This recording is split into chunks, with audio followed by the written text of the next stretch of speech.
Mask wearing and COVID-19 is complicated. And not just because it's become politically fraught, not just because there are many different kinds of masks of varying levels of effectiveness, not just because there's been a shortage of medical grade masks so authorities were trying to convince the public not to buy them, not just because there's tons of malicious or simply misguided information flying around, not just because our understanding of how COVID spreads has been changing, and not just because countries in the West ignored the lessons learned by Asian countries that faced SARS, though all of these things are true.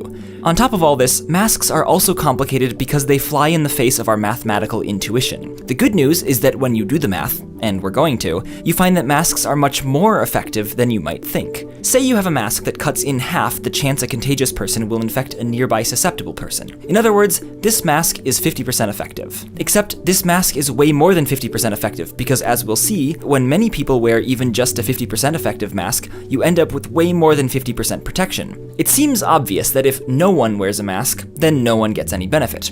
And that's true.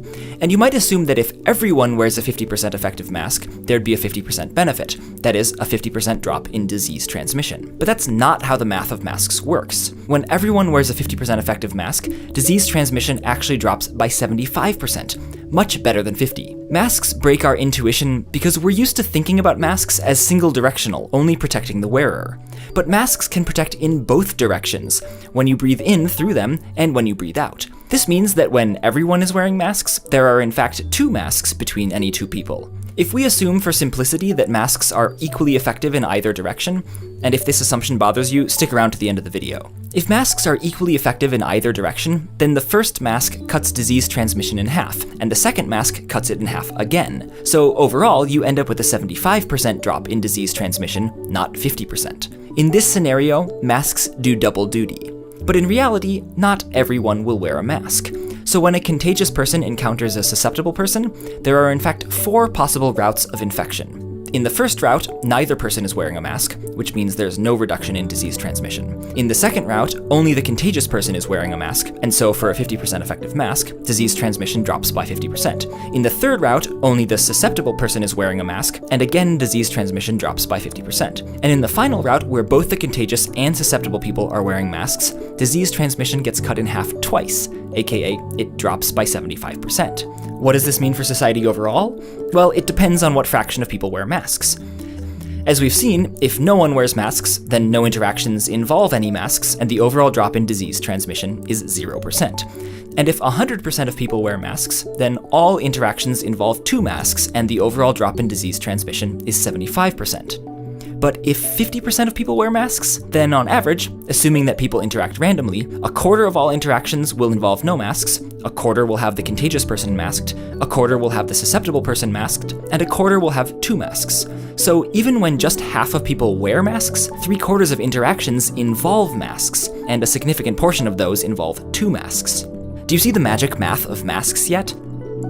Your first guess might have been that if 50% of people wore 50% effective masks, you'd get a 25% drop in disease transmission, because 50% of 50% is 25%. In fact, this intuition would be true if masks were only effective one way, like on exhalation only. Then there'd just be 2 routes. Either the contagious person wears a mask, or they don't, and these average to 25%. But when we take into account the 2-way nature of masks and average over all 4 possible mask combinations for 2 people, the overall drop in disease transmission becomes almost twice as good. Masks work better than you'd think. And this is true in general. No matter what numbers you choose for mask effectiveness and usage, the overall drop in disease transmission is always better than the intuitive guess from just multiplying those numbers together. So what does this mean for the 2020 pandemic? Well, for COVID-19, epidemiology suggests that each contagious person infects on average 2.5 other people. If you could drop that number to below 1, a drop of just over 60%, then each contagious person would infect fewer than 1 other person on average, which would be enough to swiftly halt the spread of COVID-19. So what would it take to drop disease transmission by 60%? Well, there are many options, many of which aren't being taken, but a particularly cost-effective and arithmetically satisfying one is this. If 60% of people wore 60% effective masks, disease transmission would drop by 60%. And if we did that, we would beat COVID. The mask math shows us how. Specifically, it shows us that masks are more effective than you'd think, for 2 reasons. First, they do double duty when both people wear them, and second, the fraction of interactions involving masks is typically much higher than the fraction of people who wear masks. This is the magic multiplicative power of masks. Even partially effective masks, partially adopted, can extinguish an epidemic, as long as enough people wear them. Okay, some caveats to all this. We've been pretty vague about what it actually means for a mask to be X% effective. For the purposes of the math in this video, all that matters is that disease transmission drops by X%, irrespective of how the mask actually achieves this drop. In reality, masks reduce disease transmission through a combination of filtering and redirecting air and other means, and they vary a lot in effectiveness depending on their filtration, how tightly they fit, if they have an exhalation valve, etc. So it's hard to give exact numbers. A 50% effective mask could be something like an N95 worn poorly, or a cloth mask worn well. We've assumed that masks provide equivalent protection upon inhalation and exhalation.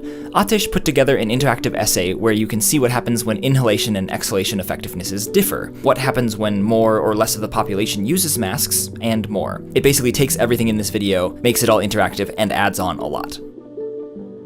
For simplicity, we've assumed that contagious people are just as likely to wear masks as non-contagious people. We also assumed that people mix randomly, which isn't necessarily true. For various reasons, people who wear masks may be more likely to interact with other mask wearers, and less likely to interact with those who don't wear masks, and vice versa. Clustering non-mask users together diminishes the overall protective power of masks, and means you need more people to wear masks to achieve the same drop in transmission. Again, if you're interested in more details and references, definitely check out the interactive companion essay at atishb.com/maskmath.